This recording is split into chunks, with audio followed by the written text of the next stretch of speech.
Alright, ngayon ay maghihigpit ako ng cylinder head bolt.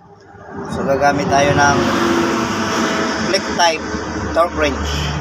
So na-set ko na ito, iset muna natin sa pinakababa niya na foot-pounds. So bigyan muna natin siya ng 30 foot-pounds. Kasi maliit lang tornilyo nito, maliit lang ang bolt. So saka tayo sa gitna lagi uumpisa. Pag nag-click na yan, yun, tumunog na. Sabihin yun na yun, higpit niya yun. First round pa lang naman ito.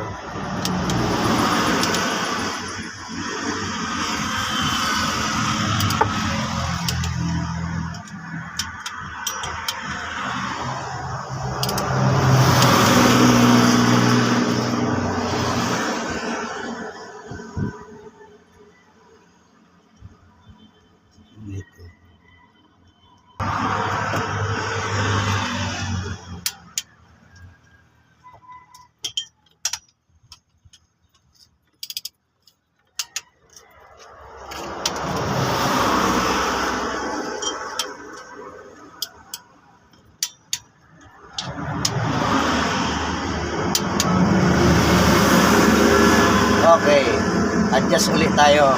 Dagdagan natin final round.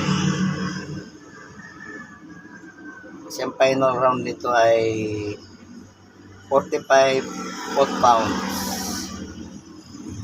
Yan. Kasi yung bolt nito, cylinder head bolt ay 3/8 lang. Size 3/8.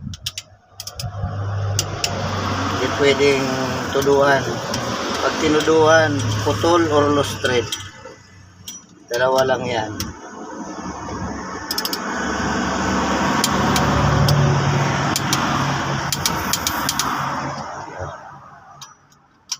Kagandahan ng torque wrench at pare-parehas yung higpit. Hindi ka na magtatansya. Yung iba kasi tinatansya. Pag walang gamit nito, tansyahan. Pangit yung tansyahan. Pag di mo matansya, putol or loose thread. Saka hindi pantay yung higpit pag walang torque wrench.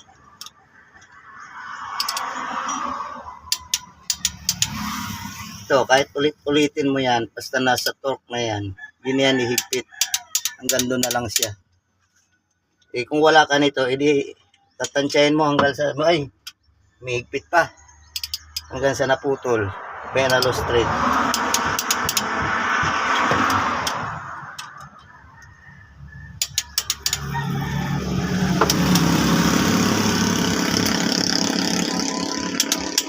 Final round, checking.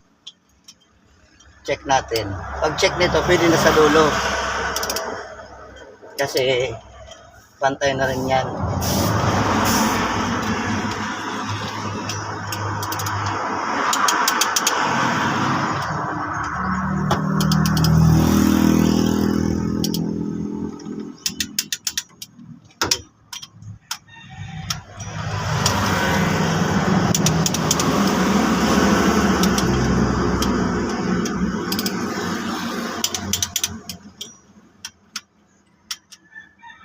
Dali 8 cylinder bolt lang naman ito.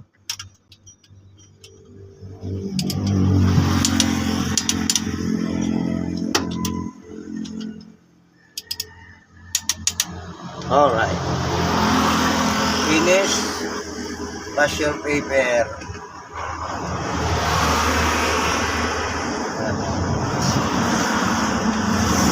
Dalawang klase pala yung torque wrench. Yung isang klase ay yung manual, yung clock type, yung may binabasa, nagre-reading.